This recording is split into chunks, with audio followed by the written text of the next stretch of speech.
Good morning, I'm Bernie Dagenais. I'm President and CEO of the Mainline Chamber of Commerce. On behalf of our sponsors and the Board of Directors, welcome to the Second Regional Congress on Talent and Education.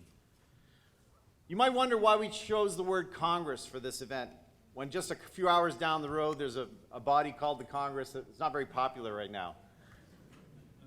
But the term Congress is important. It's a gathering of people to work on important issues, and that's what we have here today.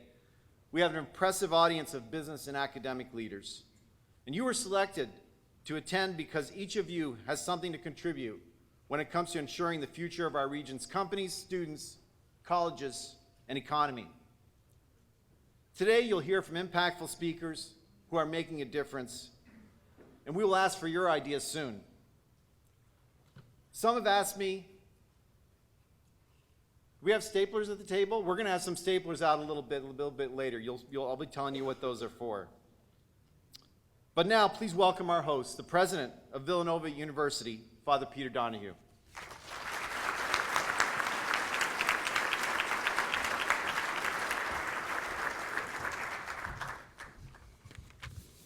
Well, good morning and welcome to Villanova University. I think if you take a moment to think back when you were on a college campus, you realize that nobody is awake here yet. So it is nice to have all of you here, and we are very pleased to host today's dialogue. I think that all of us that are involved in higher education in this area, and there are quite a few of us, and several of the presidents and representatives from some of the college campuses around this area are present here this morning. I think all of us realize how important it is for us as individuals and as institutions to really utilize your talents in order to help us create talents within our students. We need to set up dialogues with each other as to what our students need to know as they prepare for future careers, what kind of curriculum we should develop, what kinds of things we should have on campus, what should our students know as they go through here.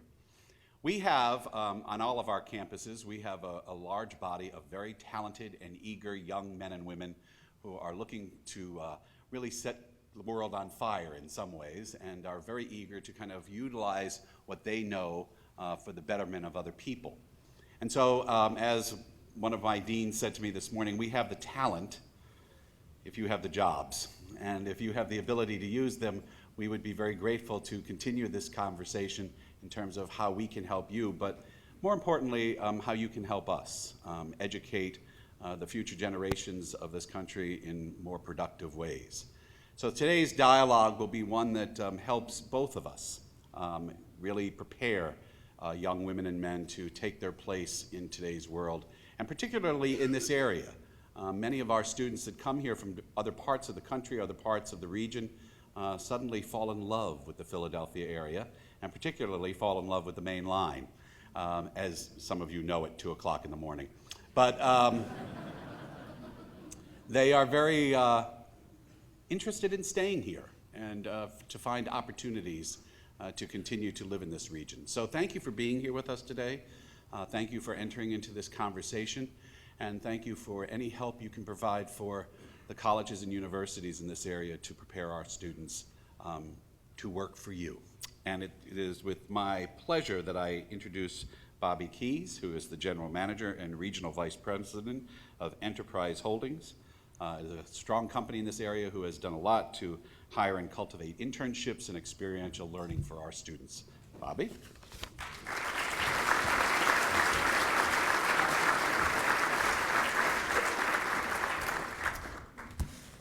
Well, good morning, everyone. First, I want to thank Bernie for this opportunity to speak with you this morning. This is really a terrific opportunity for me and our company to share a few thoughts on what we look for when it comes to workforce, future leaders in our company. Father Donahue, thank you for hosting us. Selfishly, our office is right down the street, so this made it real easy for me and my colleagues that are here today. As Father said, I'm the Vice President General Manager with Enterprise Holdings here in the Philadelphia region. I also serve as the board chair with the Urban League of Philadelphia and serve on the board of directors for the United Way. And why I mention that is I think every one of us understands the importance of running your company, regardless of what your responsibilities or your role is within your company, but also if we're a company that's thinking about what it's going to take for us to succeed going forward, community plays a very large role. And hopefully I'll touch on a few things that we're doing at Enterprise. But my mission today is to help you better understand what we look for in our partnership with our local colleges and universities and the opportunities that we present to the young men and women that come to work with us and what we're trying to sell and promote and offer them as they look at career, what that means in the early stages, and hopefully transition that to where all of you are today, very entrenched in successful careers. Where did it start? Enterprise started in 1957. Our founder, Jack Taylor, was a World War II fighter pilot. Came home from the war, went to work for a Cadillac dealership in St. Louis, and saw an opportunity in the fleet leasing arena. And Jack is quite a visionary, in that he saw this opportunity and said, I want to start a company. And the foundation on which he started the company drives and fuels us today. And it's very simply hire talented, enthusiastic men and women, reward them for their hard work and effort, and deliver exceptional customer service. That's it, folks. That's what we do. Now, the tough part is finding those talented young men and women to work for the company. At Enterprise, we hire a management trainee position, entry level. Today in this market, starting salary is about $42,000. So we're not making them rich when they graduate. And as we've all known and heard through recent times, cost of education is not inexpensive. I have 3 in college, Father Donahue. It is not inexpensive. But as parents, as a parent, I wanted my children to go to a school that's going to prepare them for what comes at them next. Here we are 57 years later with Jack's vision. We are still a privately held $18 billion company with over 80,000 employees that work for the company globally. All based on Jack's vision of hire, develop young men and women, offer them opportunity, take great care of their customers. That's what we do. Locally here in Philadelphia, we opened our division in 1985. I was hired in 1985 as one of the original 7 management trainees to work for the company. Philosophy of promoting within is something that attracted me, because as I was looking for a job in 1985, I kept bumping into the feedback of, you don't have any experience. I'm 22, I just graduated college, I get that. You don't have a postgraduate degree. That was an individual decision. I found Enterprise in 1985. 29 years later, they've entrusted me with the responsibility of running the entire Philadelphia operation, where I have 1,400 men and women that work on our team here. So what are we looking for? When we look for the folks that represent the colleges and universities in the area, what are we looking for from your talent pool? Well, it's pretty simple. We want skilled, enthusiastic, career-driven people that want to grow with the company, operate a business, and yes, understand that customer service is an absolute priority. Sounds easy. Actually sounds pretty easy. The difficulty that we have is when we introduce what they're going to do on a regular basis. Answer phones, take care of customers, wash cars. Yes, ladies and gentlemen, we wash cars. I was visiting a branch last week. I asked our branch manager what I can do. There's a van in the garage. Can you clean it for me? So while we ask our professional young men and women to wear a suit to work every day, we do clean cars. I know it turns some folks off, but it's part of the DNA that has made us successful for 57 years. We learned the business from day one. We know exactly who our competition is as we look to get promoted, so we know the playing field. And I think that gives us an advantage. I have 3 terrific examples that I want to share with you today. Mary Ann Baker runs our region in South Jersey and Delaware. She's a 1989 grad of Kutztown University. Started as a management trainee with us. 25 years later, she's an executive in our company running a very large business. First job out of school.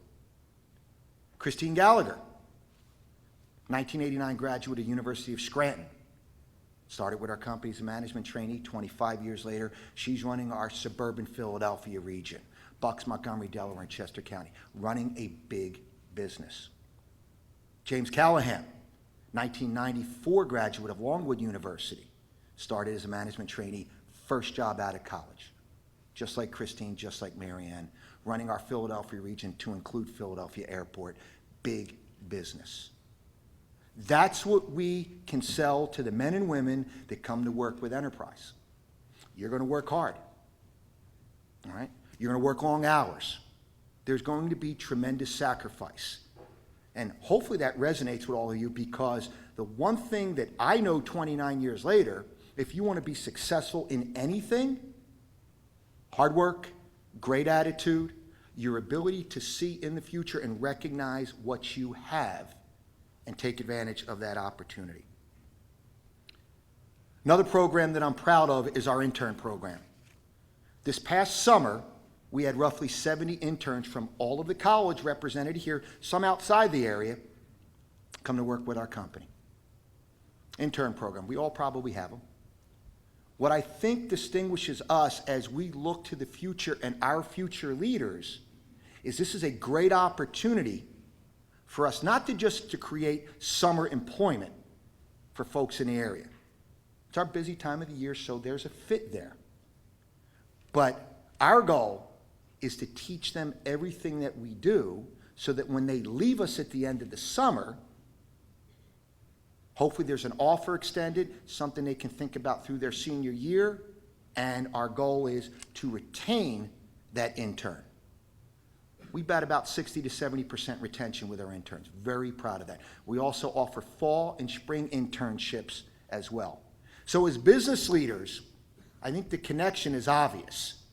If we're not thinking about what's coming at us, it's going to make it very difficult for us to succeed. Being 29 years with the company, you see a lot of change. And change is inevitable in business.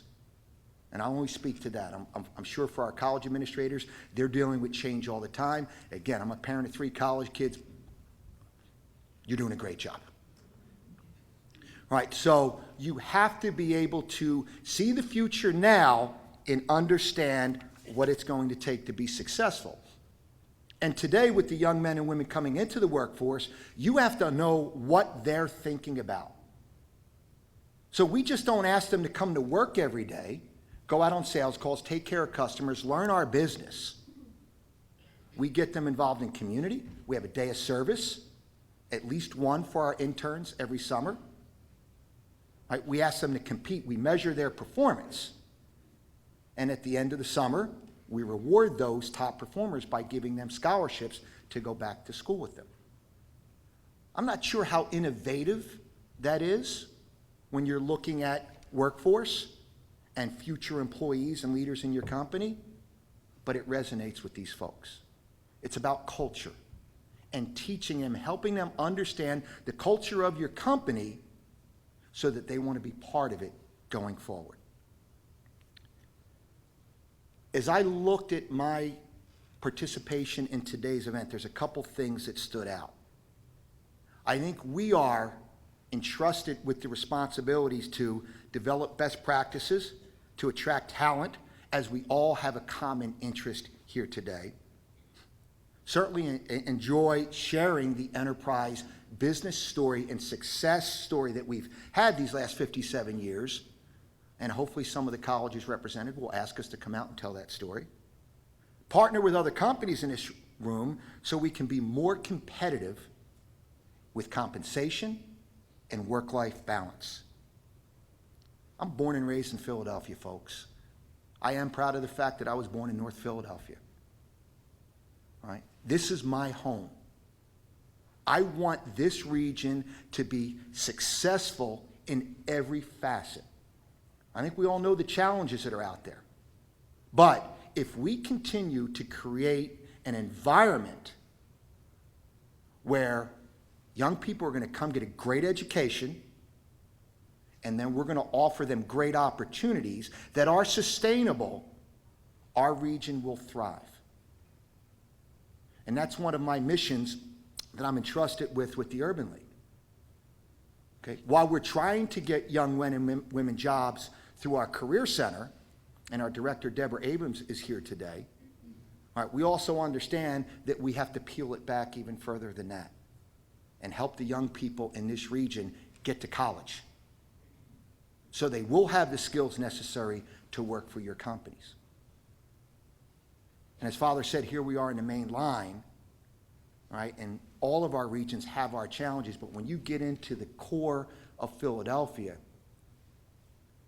there's a lot of families that need our help, need our guidance, need our support.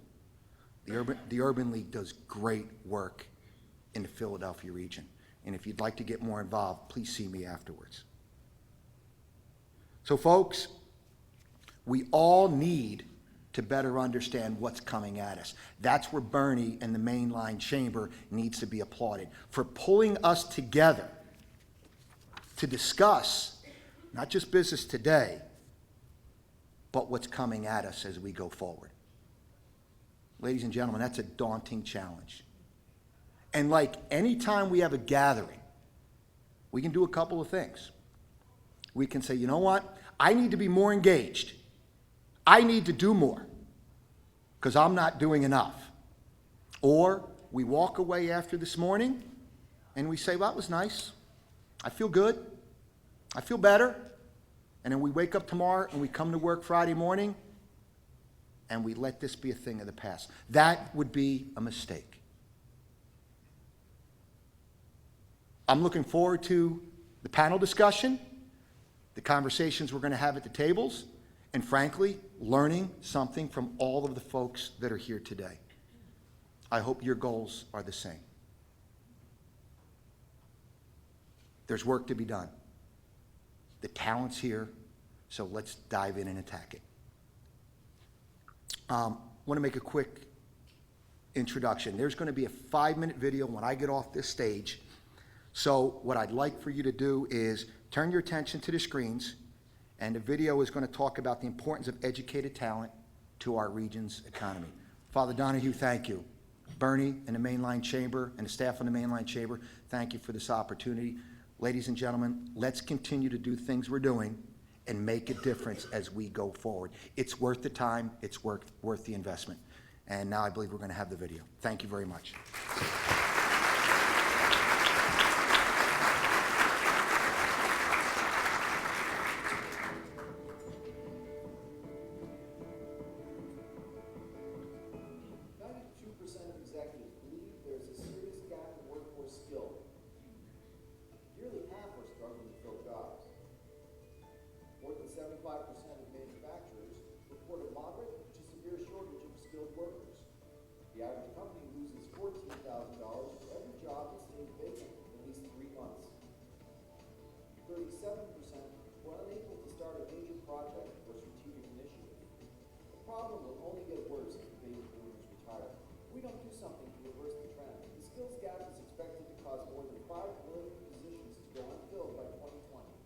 Chamber of Commerce, we regularly interact with CEOs and CFOs with companies from throughout the region. Talent is a major concern. Greater Philadelphia's many colleges and universities are part of the answer. Human capital is very important to us at Independence Blue Cross. We have a great relationship with the colleges and universities in the region.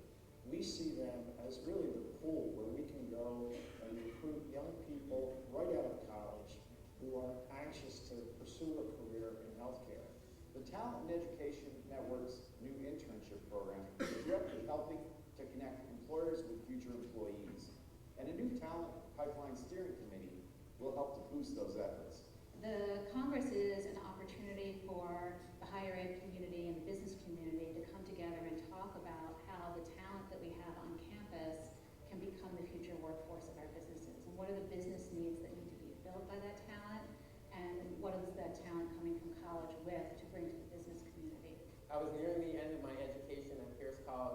found out about an internship opportunity with Allied Wire and Cable through the Mainline Chamber of Commerce.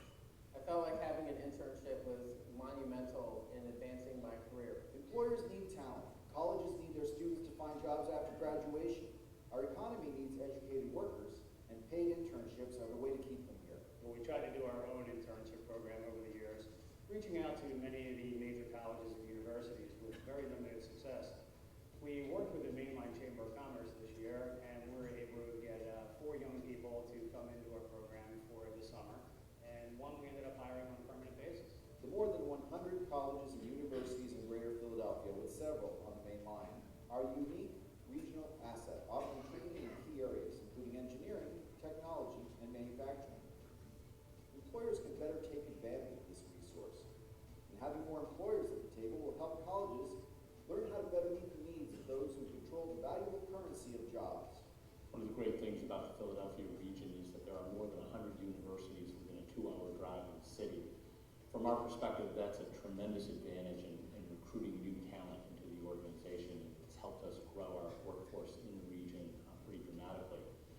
Equally important, though, is we've been able to establish partnerships with many universities in the area to further the education of our employees. We have today more than 1,000 crew members who are enrolled in graduate programs throughout the region. What that's doing for us is giving us a more skilled, highly trained workforce, which we think translates into better business results. Some employers are finding that areas of study matter less than the ability to reason, learn, communicate, and lead. In these areas, liberal arts colleges have much to offer.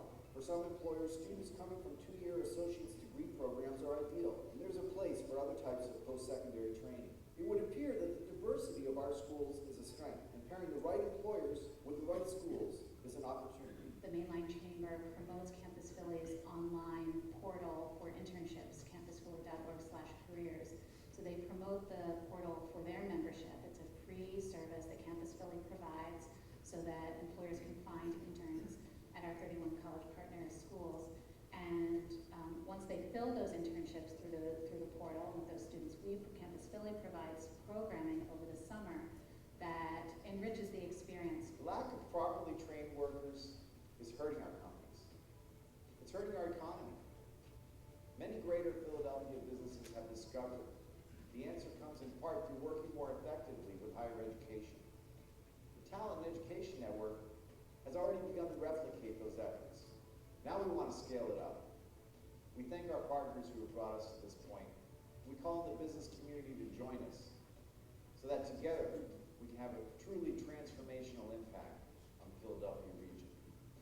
For me, the internship has been the most important part of my college career. It's let me use everything I've learned in the classroom and real-world experiences. It's given me opportunities to know what I like to do and what I don't like to do, and how I want to take those things that I like to do and turn them into an occupation and to use them for the rest of my life.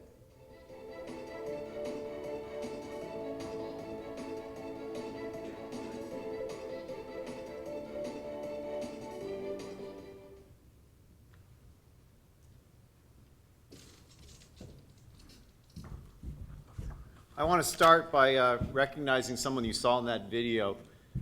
Kevin Fink is a recent Pierce College graduate and the first person to be hired through the Talent and Education Network. Kevin, please stand.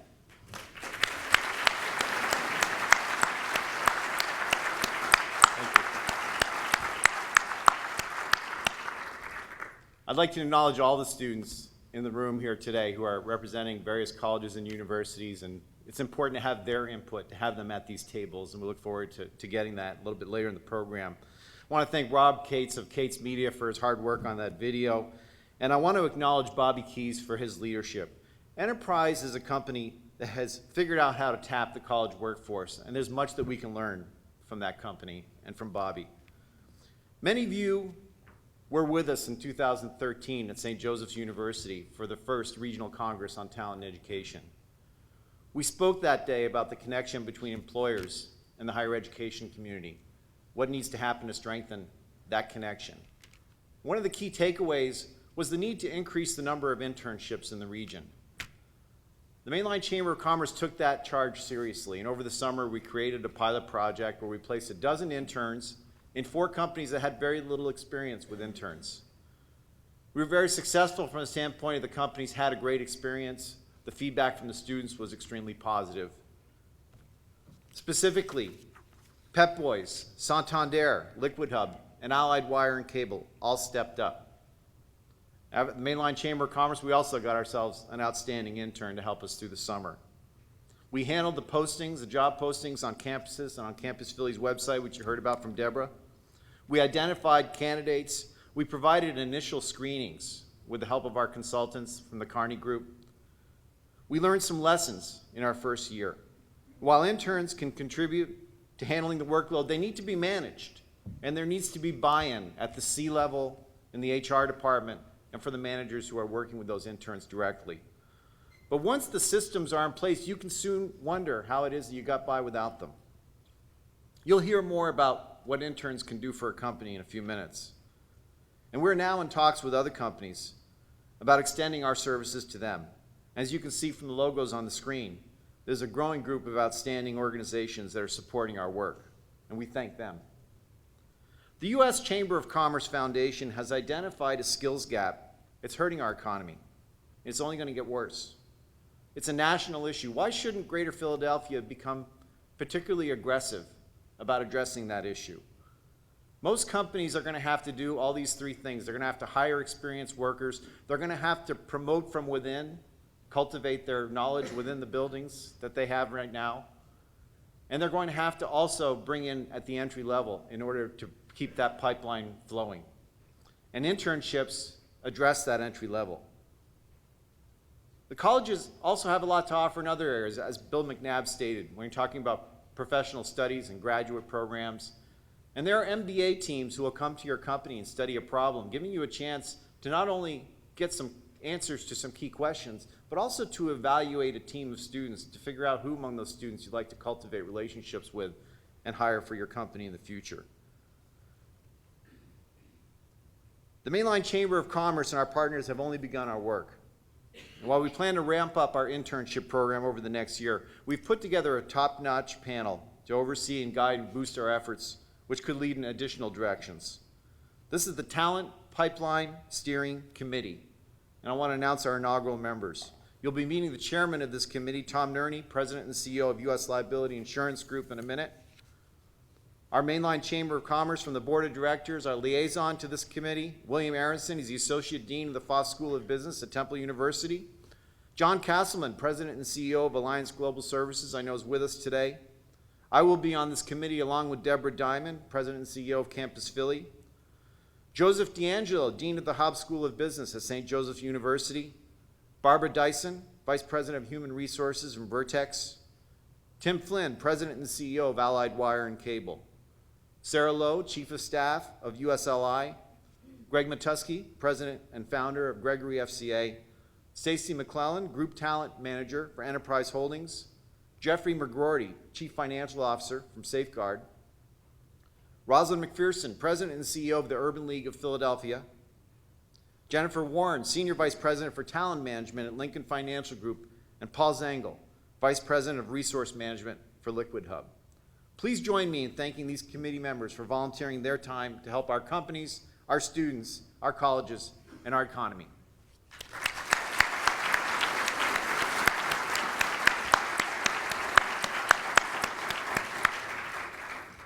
I'd now like to introduce our panel. Please come up when I call your name. From Liquid Hub, co-founder and CEO Jonathan Brasington.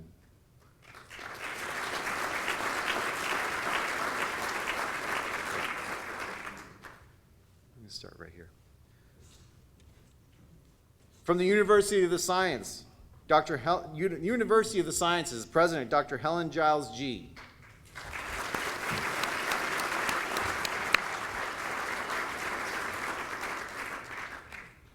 From Montgomery County Community College, Dr. Karen Stout.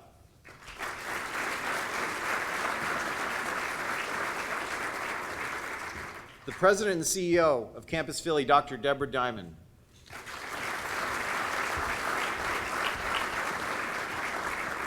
U.S. Liability Insurance Group CEO and Cabrini College Chairman, Thomas P. Nerney.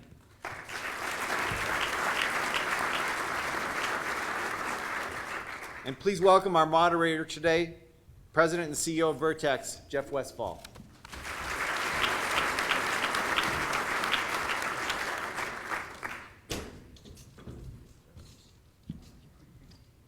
Good morning, everyone. Thank you, Bernie. Just briefly, before we dive into the panel, I want to pick up on what Bobby Keys was saying about the enterprise philosophy of putting people first and making a commitment to the people who have helped build the company, and so impressively in the enterprise example. We share that philosophy at Vertex, and that's a big part of why we're here. Just by way of illustration, I was pleased and surprised looking around the room. I had no idea what the turnout would be, but there are a few Vertex folks here. Would I quickly have you guys all stand up, please?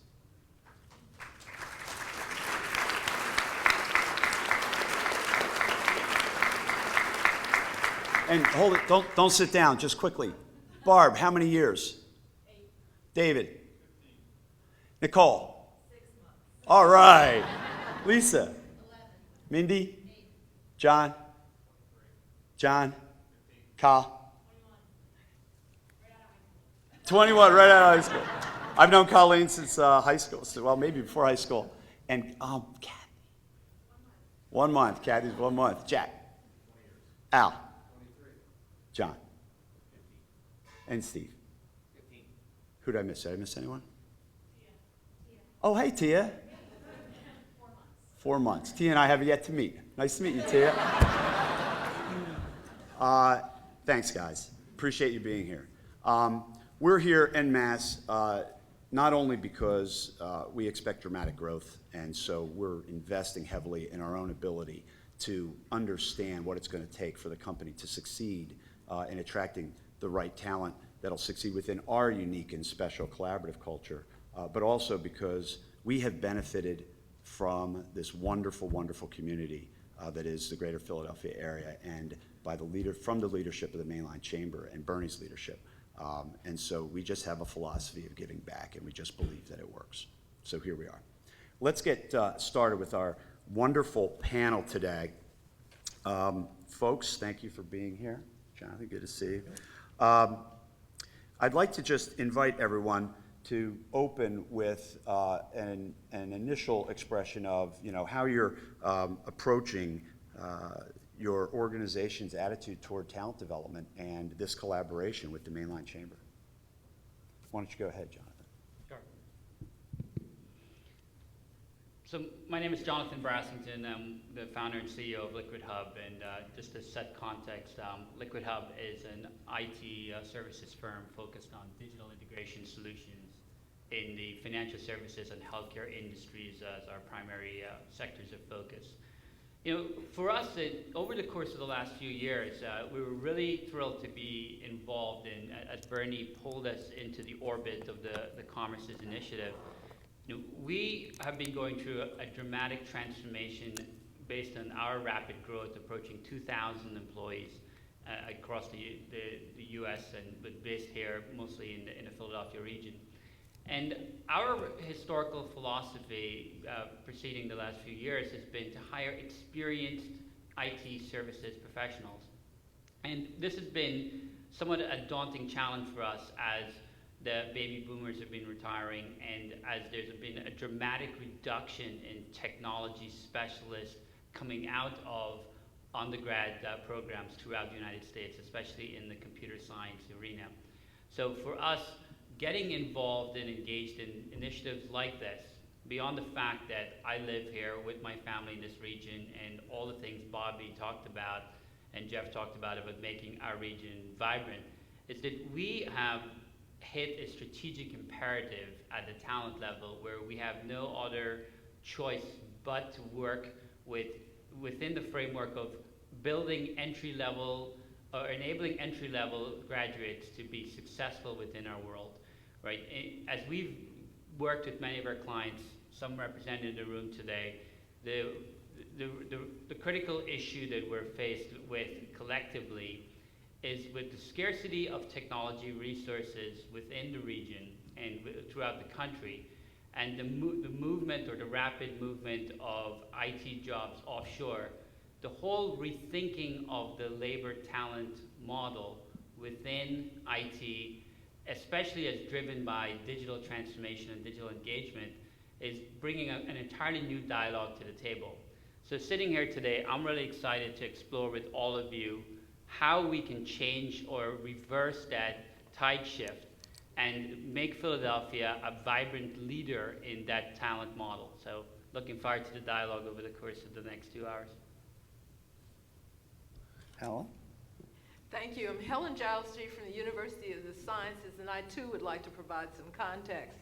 University of the Sciences is a very highly specialized institution focusing on the bench sciences and the healthcare professions from the bachelor's degree through the doctorate.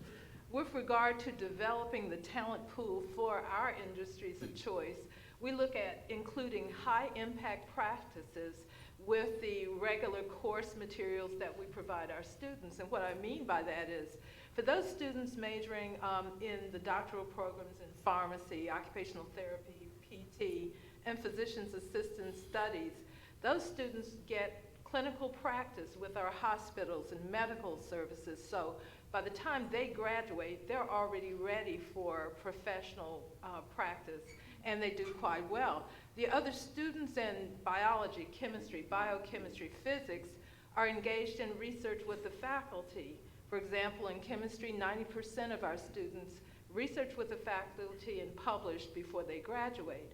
As a result, for our students, because we are so specialized, about 86% of them, when I look out at graduation, have jobs or they're enrolled in further graduate study. But we know we need to do more. The core of liberal arts is what takes them from the current practice to the future, because we know that in 20 years there'll be jobs that have not been created that they will need to master. And so it's the core of the liberal arts combined with this rigorous study in the sciences and professional studies that makes them what they are. But what adds to it is the kind of collaboration we get from the professionals out there in the field, through their advice, through their projects, and through their service on our boards. Thanks, Helen. Dr. Stout? I'm president at Montgomery County Community College, but I'm fortunate to be part of a network of a very strong collaborative of community colleges in southeast Pennsylvania that includes Delaware County Community College, Bucks County Community College, and the Community College of Philadelphia, and even the New Jersey community colleges that we often partner with. So this region is very fortunate to have very strong community colleges on the ground in their communities. And the work that we do with workforce, I wish I could say it's very focused. It's not, because our students range in age, our graduates last year ranged in age from 16 to 82. So they come to us with a variety of needs and backgrounds. But I like to think of the community college sector as the connector between K through 12, the university and college baccalaureate programs, and the employer community. And I think about the work at Montgomery as it relates to workforce. Workforce fits into everything we do. So in our pre-college work, we have an early college high school in our campus. It's called Gateway to College, and it's taking high school dropouts and those about to be at risk of dropping out in partnership with our school districts and bringing them to the college for a full immersive experience to get their high school degree and an associate degree, in some cases at the same time in parallel. And business partners are with us at the table in helping with employability skills and embedding those in those programs. Dual enrollment pathways with our high school partners. We have an advanced manufacturing pathway that we're working with a group of employers in the Perkiomen Valley with the school district and trying to design that. And then we have our traditional associate degree programs that transfer very wonderfully and seamlessly into the very strong network of colleges in the Philadelphia area.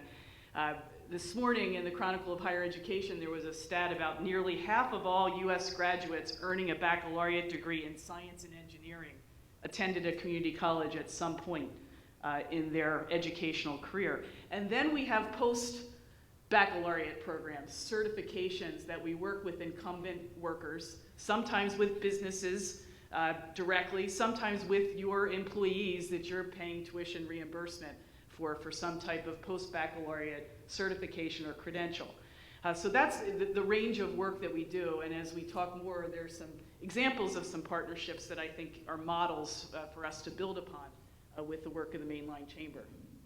Thanks, Karen. And Deborah, before you start, I just want to mention that yesterday in an airport, I was sitting with a well-tenured member of our team, 8 years, someone in our tech support organization, who was talking about how excited she was to be going back to school to finish her degree. And it stuck in the back of my mind. What are we doing to collaborate with the regional universities around how to align our folks' interest in furthering their education mid-career, as opposed to simply a focus on young talent? And I think it's very helpful for us as a group to have heard that perspective from you this morning. Dr. Diamond, Campus Philly, please. Thanks. Campus Philly is a 10-year-old regional nonprofit. We partner with 31 colleges and universities, and we were created to create better connections between the college students on campus and regional opportunities so that students can stay in Philadelphia after they graduate. And as Father Donahue mentioned, increasingly they want to stay. So over the past 10 years, as our students have changed, as the region has changed, Campus Philly's work to connect students to opportunities in Philadelphia has also changed.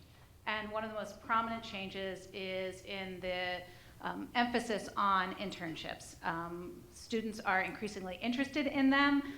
We know that they prepare students for the workforce. They're better positioned for a job after graduation if they've had an internship, and they're more eager to make those connections. So we do studies with graduates, cohorts of graduates every 4 years to learn what their experience in Philadelphia was while they were in college and how that impacted their decision to stay. In 2010, 62% of students had an internship while they were in college. We just finished up the 2014 study, and 81% reported that they had an internship in college. So we know that there's more appetite and eagerness for it. And Bernie's emphasis on the business community creating more of those opportunities is really great to meet that appetite. Campus Philly comes into play to make those connections between employers and students. Bernie mentioned, we have an online portal, campusphilly.org careers, where students and employers can meet for internships. We're going to be relaunching that next year, which is great because it will provide a more user-friendly experience for everyone. And then we also provide programming, especially in the summer, when students are having that live and work experience, which can be so powerful, and they're making a decision about whether they want to live here after they graduate. And the summer programming is relatively new because we've also learned through the research that 71% of students who have a summer internship in Philadelphia stay after they graduate. That's the highest percentage of all segments that we look at.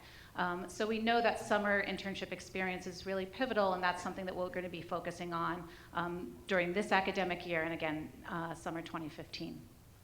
Thanks, Deborah. Tom, do you have a point of view on internships you'd like to share? I might. My name is Tom Nerney, and I'm chairman and CEO of USI, which is an insurance, property and casualty insurance company located in Wayne. We have about 800 employees. And I am, if not, I'm one of the biggest fans of college students. And I guess I'll just tell them a little story about what we've done at USI. I coached a lot of basketball, and about 20 years ago, I wanted to have all my basketball players, I wanted to know where they were, so I wanted to make sure they had a job. And of course, they were all working at USI, and so I could keep my eye on them. And I can remember the leadership team at USI just said, this is the worst idea in the history of the world, and it's Tom's idea, but we'll just have to put up with it. But nobody wanted to do it.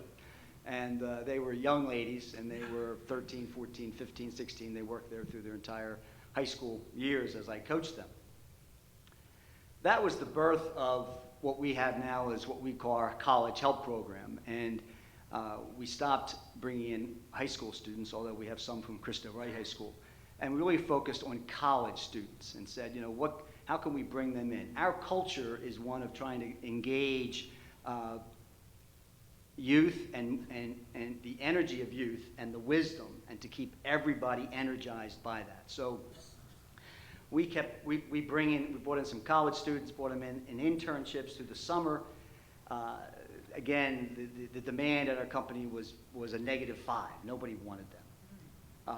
And we just kept pushing forward. And if I fast forward, today we have 123 college students that work at USI year-round. It goes to about 150 in the summer. We don't use the word internship. We also part of our program is that every college student who has any debt must participate in a program. We found a tax code that in 1986 allows an employer to take pre-tax dollars, hold those dollars, and once a semester bring those dollars to the local university, to the financial aid office, to pay off student debt. And so we take, you can do up to about $5,100 a year through this program. So we make it mandatory for any College Help student to participate in that program as well. And so all I can tell you is that what has evolved is a program that has created a significant workforce for USI. And also one that we've worked with the 16 or 18 colleges, local colleges, in with their financial aid offices, making sure that these students, the debt is minimalized as best we can, and they've been terrific. And now we're working on getting more credit for each student as they have work experience at USI, and we'll engage with that university or college to whatever extent they want to make certain that that student gets the maximum credit. And so in my ideal world, I'd like to bring in a second semester freshman and have them work 3.5 years. We'd estimate we would pay off about $20,000 of their student loan, so they'd be $20,000 less in debt.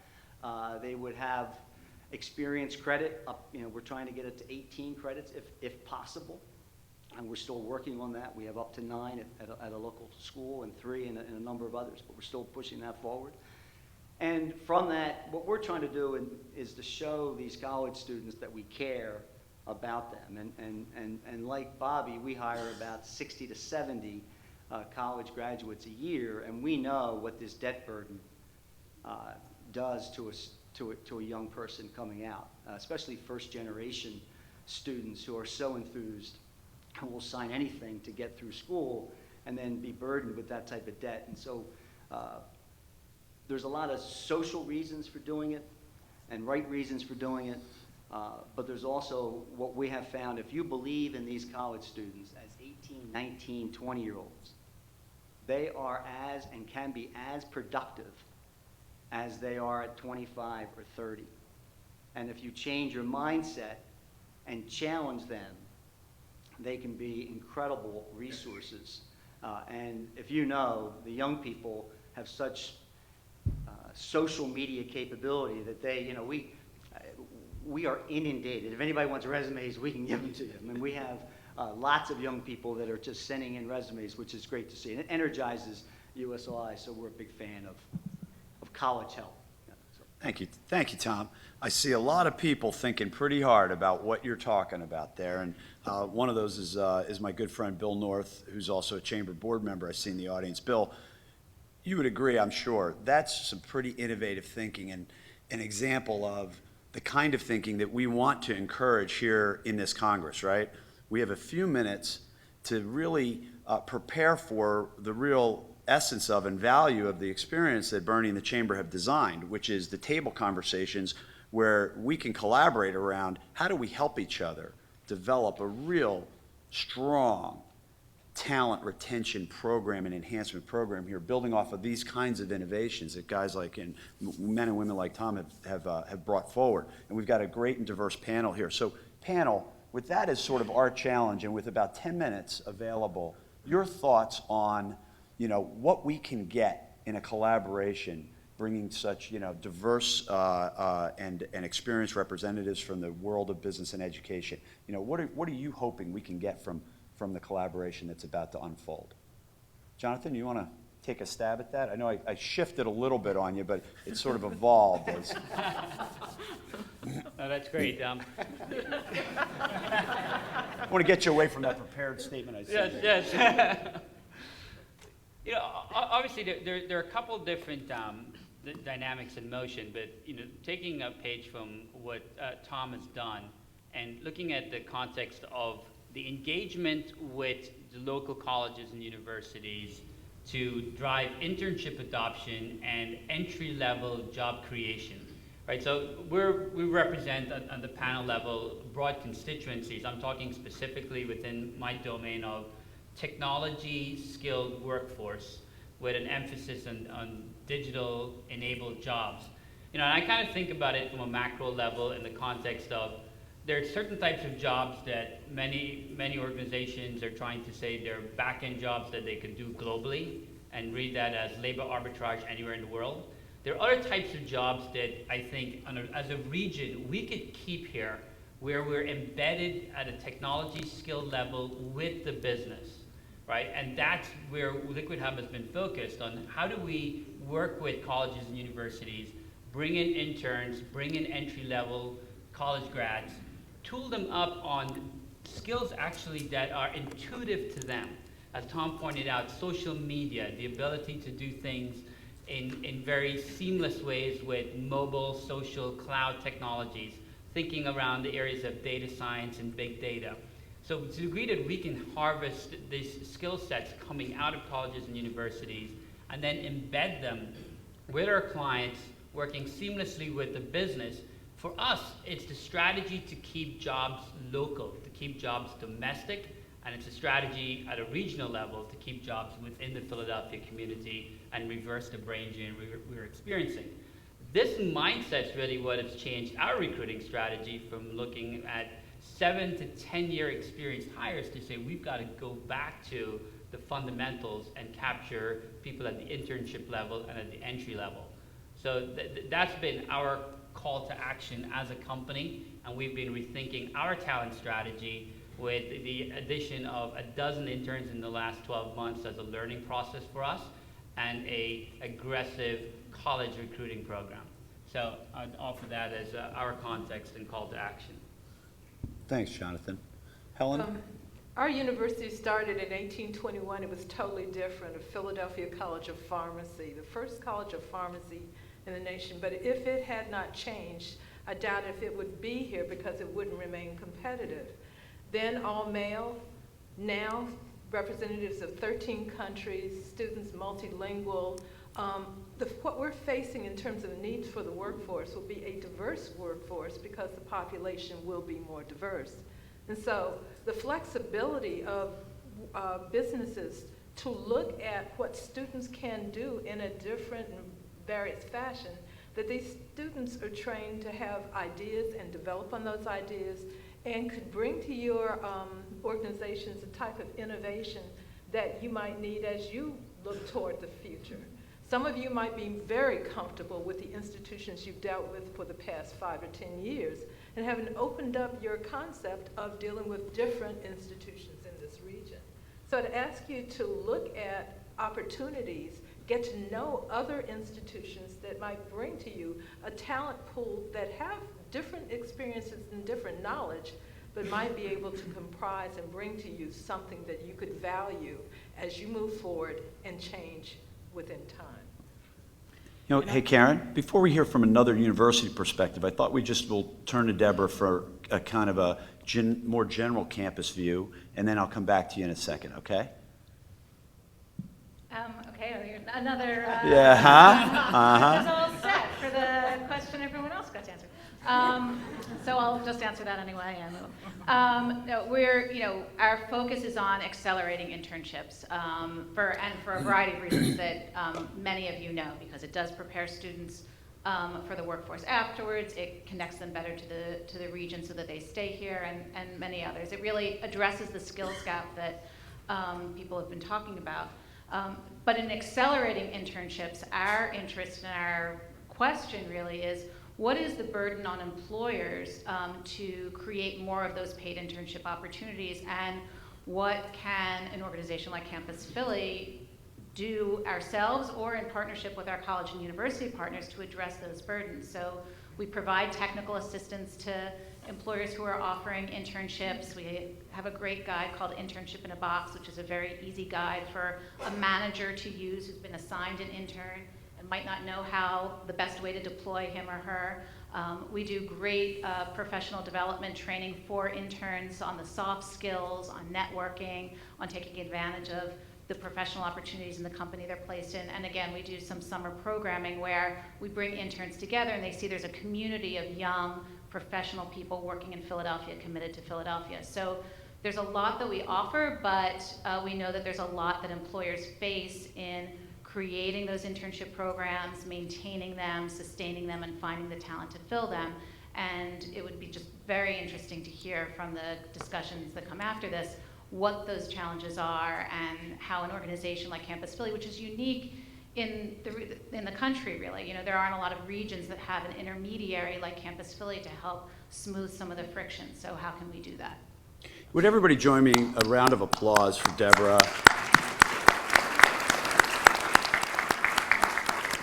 I did my best to throw her off, and she just nailed it anyway. And I just think that that deserves some recognition.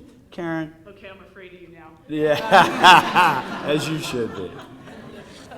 Helen talked about the diversity of the higher education sector in Southeast Pennsylvania and the strength that that brings to our area. I want to flip a little bit and think about the diversity of the talent pool. Tom talked about the young people that he's bringing forward and the goal to eliminate student debt, and that is so important for the young talent that we're developing. I'm worried, frankly, about the talent of the adult talent that is displaced or just not matched up, and I don't want to lose that in the conversation here. And maybe that's because I see community colleges being at the center of a lot of that work. We do a lot with the young, you know, most of our students right now are 18 to 21, but an average age of a Montgomery County Community College student is 28. And we are so in sync with employers on incumbent worker training and then displaced worker training that I think somehow the challenge would be, how do we build that into this strategy for talent development and talent management? The community colleges, I think, are a rich resource for partnerships for businesses. We can work with you with your incumbent workers. We have a great case study with a company that just moved into Pottstown from Phoenixville, VideoRay, about 50 employees, where we're going in and doing kind of learning plans for every employee in that business and helping them. Many of them don't have associate degrees or a certification that matches up with what they aspire to be in that company. And then we are delivering that personalized educational program for those employees, as well as doing collective industry-wide training around some of the issues that the company is facing. So thinking about talent management and development in that way as well, I think is very important. You know what, Tom, before I invite you to call us to action, which I'm sure you will, you know, as you are talking about university life and displaced workers, Karen, and people in various stages of transition, it does remind me about our good friend and also another longtime contributor to the Mainline Chambers Board, Kevin Nolan. You know, how many of you, like me, painted houses at some point in your career before you got going? Look at all the hands. I figured, right? Yeah. Yeah, it's all in the prep, Tom. I mean, Kevin, it's all in the prep. But the point is, I think, when we think creatively here in this collaboration, you know, it's not just about how people will jump straight to Vertex or Liquid Hub and get the, you know, that exciting, you know, $70,000 a year high-tech job. It's the whole ecosystem of employment here in the region. You know, it's the painting and it's the washing cars and it's all of it together that will make this continue to make Philadelphia a tremendous place to live and work and enhance all of our businesses, right? It is truly, I think the idea and concept here that Bernie and the board hatched of a network effect to help us all help each other has so much power, and thinking about those painting days kind of reminded me of that. So Tom, do you think we can really make a difference here? And what would you challenge the group to consider? Thanks, Jeff. You know, we are so lucky, and we should have such gratitude to be where we are. I mean, to be in the Philadelphia, the greater Delaware Valley, you know, with the amount of businesses we have, the amount of higher education we have, the fine people that are up here that are doing things, the main line that is driving this initiative. You know, we have an opportunity to make a huge difference. So this talent development at whatever age and the retention of this talent in the Philadelphia area can be less of an issue 5 years from now if we do something about it today. And, you know, having an actionable attitude, which means, you know, let's stop talking about this stuff, let's do it. You know, and it's not easy, it's hard, but it's worth doing. And, you know, we all know what to do. And we have such an opportunity, I think, as businesses, as I look at the higher education environment and say, we can go and influence. And Jonathan, we were talking about this at breakfast. We go into colleges today, and they will listen to you as employers. They will work with you in developing programs, preparing their students, getting curriculum, getting majors. And we have such a great, if we came together as a community, and the CEOs and the C-suite executives would just say to yourself, we're going, if you want to use the word internship, I would explode that word personally because I think it has a connotation, but just being able to hire college help, learn how to train recent college graduates so that we have them here in the Philadelphia community, take care of our students, take care of our colleges and university, and engage with that brain power. The businesses here can benefit, and we can really retain it. So I would just say to you that the call to action is, let's come together, let's find a common ground, which I think is very, very clear what that common ground is. How do we make this community that we live in better? And how do we take care of the people that are here and prepare them and give them the opportunities we've had by coming together and putting our differences aside and focusing on that common ground. And I think what Bernie and the Main Line is doing with this program can help us get that going. And I think I think when I talk to Bernie, that's what he wants to do. Let's drive this. Let's not have it as a conversation every year. Let's drive this as a conversation every day. How do we get better at this in this area, in this Delaware Valley? So that would be my call to action. So just to add to that, Tom, you know, in our preparation for this, we talked about the level of engagement and the call to action. And it's easy for, you know, we have many leaders in the room. It's easy for us to think about, you know, okay, we've got our recruiting and talent management teams and they'll go out and do it.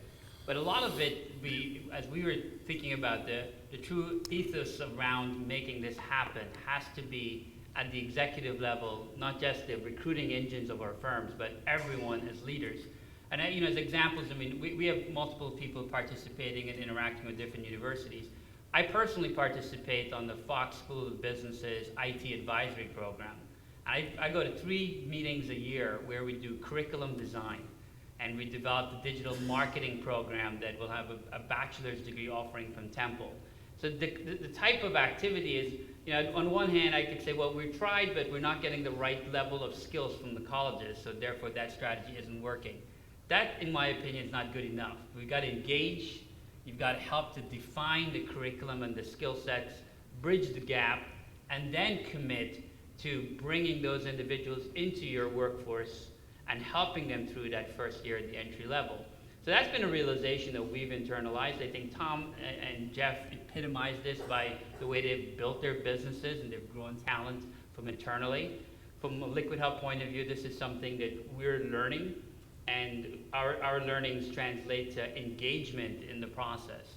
So I just wanted to throw that out there as something we talked about as a panel at breakfast to say, how do you actionize this so that it's not just a check the box, okay, HR and recruiting's got it, I'm doing my part. The engagement level is more demanding for us as residents of the community that we live in, and we want to make very vibrant from an ecosystem point of view. So Jonathan, this is a solvable issue. This is a mindset. You know, the company, we have to change our mindset. And if we change that and are open to ideas and open to new ways of doing things, we can make a difference. I see Karen nodding. I just want to, I want to say the same thing from the, at least from my perspective on the college and university side. I think we have had good relationships with employers, but I would say those relationships have been transactional in nature, and that has been okay in the past, but it's not okay anymore. It requires a different framing and a different level of engagement. It's more than just sitting at a program advisory committee and designing curriculum.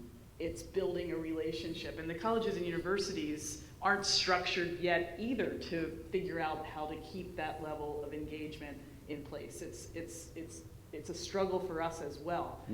But we need employers to be with us at the beginning with curriculum design all the way to the end, because we know we may be able to graduate a student that has the technical skills. What I hear from employers is that the students or the new employees don't have the interpersonal skills to fit into the culture. And that has to be a joint effort between the colleges and universities and the employers. We have to work together. There has to almost be an onboarding protocol from the time they leave the college into the place of employment.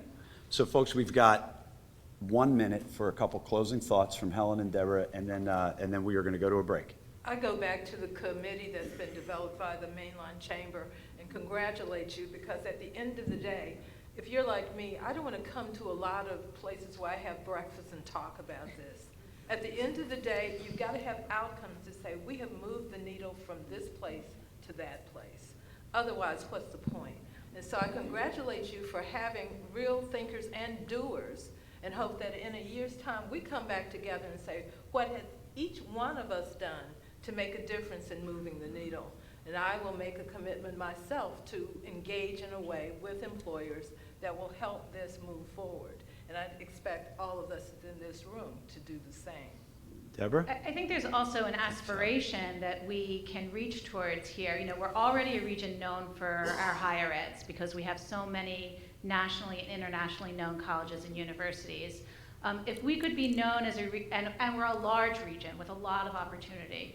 So if we become known, and it becomes a distinguishing feature of our region, that students who come to college in Philadelphia get prepared for work, have an internship or a work experience, and are employed afterwards, that is a distinguishing feature of our region that we can claim that other places will envy us for, and it's possible for us in a way that it's not possible for other regions, because we do have this fortune of so many employers, so many higher eds, and so many students coming every single year, 300,000 new students coming into the region for this opportunity. So I think it becomes an aspiration for what Greater Philadelphia is known for in the future as well. Folks, I want to pick up on Helen's comments here as a close. I too, Bobby, had 3 kids in college last year. And for those of you who have college-age kids, you know that Sunday night, they don't study, they watch Game of Thrones. And they got me reading those books. And in the books, one of the themes of the books are, I don't know if any of you are familiar with it, but they say, words are wind. Words are wind. Actions count. Right, Tom? Right, Helen? We can take action today as the leadership of the Greater Philadelphia region, because this is not an event. This is not a breakfast event to talk and then go, well, gee, that felt interesting, and then not achieve anything. The board, with Bernie's leadership, a lot of help from Alex Smith from Vertex, have created a process of which this is a step. So your ideas are not just going into the ether, they're going into a process, and we'll be back to you with a synthesis of this thinking that you'll generate after the break and a set of strategies for how to leverage the ability of this region to capitalize on our enormous education infrastructure to advance all of our businesses. That's the game plan, that's the vision, we can do it. 15-minute break and we'll get down to it. Thank you to our panel.